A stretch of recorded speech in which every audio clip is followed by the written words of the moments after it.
Everyone knows the story of how David defeated Goliath, the giant who challenged Israel on behalf of the Philistines. But not everyone knows that, some time later, it was David's turn to be nearly killed by another giant.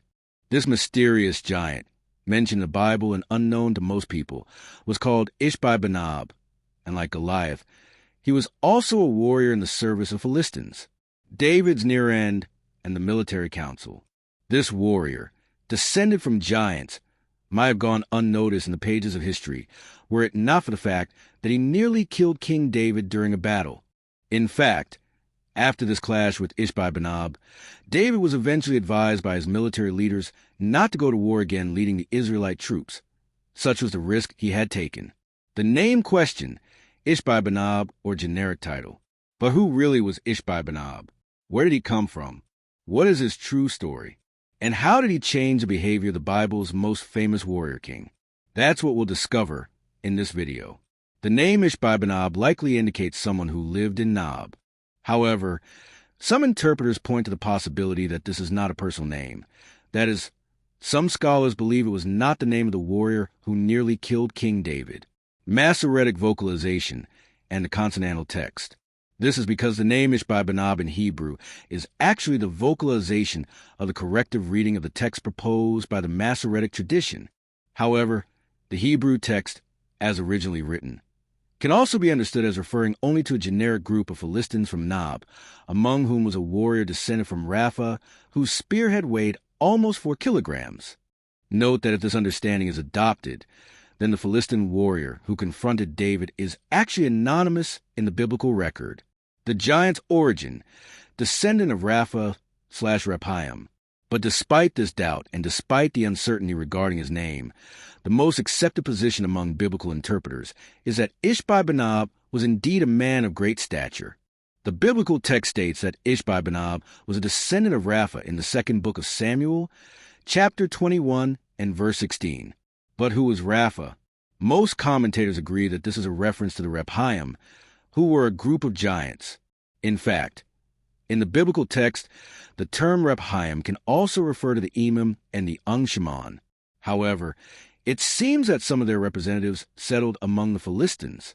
This seems to have been the case with giants like Isbi-Benob, Goliath, and other warriors who fought alongside the Philistines. The confrontation and intervention of Abishai. But despite the limited biblical information about Isbi-Benob, it's easy to conclude that he was a skilled warrior. The biblical text says he used new weapons, and the bronze head of his spear weighed over $3 kg. Interestingly, the tip of the giant Goliath's spear weighed twice that, and, according to the biblical writer, Isbi-Benob attacked King David and nearly killed him. By that point, David was already exhausted from a battle. Then, Abishai, David's nephew, who was also one of his valiant warriors, came to the king's aid and killed the Philistine giant. The biblical text doesn't bother to date this battle, in which Isbi-Benob nearly defeated David. Some believe that this war must have occurred early in David's unified reign, perhaps before Jerusalem became the capital. Abishai, a young, robust warrior, lightly armored and carrying a bronze sword, is either leaping or moving swiftly to deliver a fatal blow to Isbi-Benob. The expression on Abishai's face is one of pure determination and protective fury, his eyes fixed on the giant. Isbi-Benob, taken by surprise, turns his head in shock, his heavy spear still raised, but his body unbalanced. David, lying on the ground in the foreground, looks at the scene with a mixture of relief and gratitude, his eyes still reflecting the trauma of his near death. Sunlight hits the armor and blades, creating intense glare, and the movement is captured to convey the speed and intensity of the rescue, the strongest of the opposing army. And the narrative becomes even more impressive when we read that, on that occasion, he used the tools of shepherd, not the weapons of fighter, his faith, his staff, his sling, and 5 pebbles.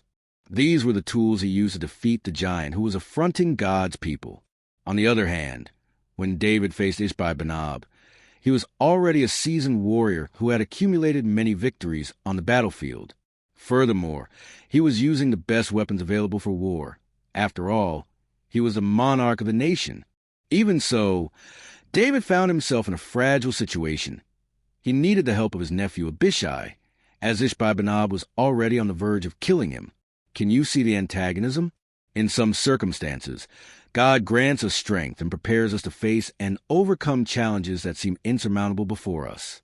But in other situations, we need the support God provides through other people. What I mean by this is that in both cases, it is divine assistance that is present, either strengthening us directly or sending someone to help us. Either way, this contrast between these two stories of David teaches us to trust in God's provision in all situations, because in one way or another, God is always present and active in our lives. However, it is also true that there are individuals who have difficulty understanding this and end up being resistant, not only to accepting support, but also to being that support to those in need. These people need to learn to recognize that God's hand also works through human connections. Consequently, secondly, in the community of faith, we are called to represent both David and Abishai to our brothers and sisters in Christ. This implies having the boldness to face giants moved by faith, but also being willing to be the help that God sends into someone's life. So, whether confronting giants with a sling in hand or needing the support of a partner in Christ, remember that divine provision never fails. God is with us in every struggle, ensuring that His grace is abundant and His power is enhanced in our fragility. May we then proceed with confidence, knowing that whatever giant we face, the ultimate victory always belongs to the Most High. And if by chance we encounter difficulties in assimilating this principle, then let our prayer be that the Eternal One help us see His mighty strength in all the battles of our lives, whether by enabling us to face giants or by sending help through our brothers and sisters, so that, in this way, we can trust completely in divine provision, understanding that God is with us at all times. Thirdly, the reaction of David's servants in protecting him as the Lamb of Israel in that scenario can also teach us something about the value of spiritual leadership. It reminds us that even our leaders, however competent, are also imperfect and sometimes need help, comfort, protection, and care.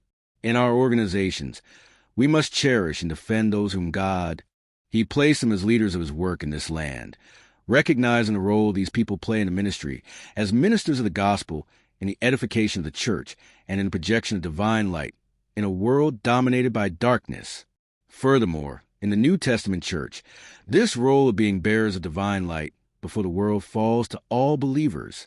As explained, the symbolism of David as the bearer of light in Israel finds its full and final fulfillment in Jesus Christ, the true lamp that never goes out.